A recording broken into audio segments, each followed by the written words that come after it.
മുത്തശ്ശി പേരമകളോട് പറഞ്ഞു, നീ വിഷമിക്കേണ്ട കുട്ടി, അവൻ്റെ പ്രായം കണ്ടിട്ട്. മനുഷ്യന് സ്നേഹിക്കുന്ന മനസ്സല്ലേ വേണ്ടത്, സൗന്ദര്യം അല്ലല്ലോ. കുട്ടിയെ അവൻ പൊന്നുപോലെ നോക്കും. നോക്കു കുട്ടിയെ, മുത്തശ്ശിക്കാണെങ്കിൽ വയസ്സായി വരികയാണ്. നിൻ്റെ അമ്മയ്ക്കാണെങ്കിൽ ഒരു കാര്യത്തിനും പ്രാപ്തിയില്ല. എത്ര കാലം എന്ന് വെച്ചാൽ എൻ്റെ കുട്ടി മറ്റുള്ളവരുടെ വീട്ടിൽ അടുക്കളപ്പണി ചെയ്യും? ഇപ്പോൾ നമ്മുടെ ബന്ധുക്കൾക്ക് നമ്മളെ ഒരു വിലയുമില്ല. അത്രേ ഉള്ളൂ ഇപ്പോൾ എൻ്റെ കുട്ടിയുടെ വിഷമം.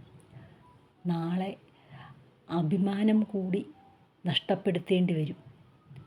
അതിനൊക്കെ ഇടവരുത്തണോ? നമ്മുടെ വീട്ടിലെ സ്ഥിതി ഒന്ന് ഓർത്തു നോക്ക്. അവളെല്ലാം കേട്ടു. തിരിച്ചൊന്നും മറുപടി നൽകിയില്ല. അവൾ അവളുടെ വീട്ടിൽ നിന്നിറങ്ങി ഭർത്താവിൻ്റെ വീട്ടിലേക്ക്.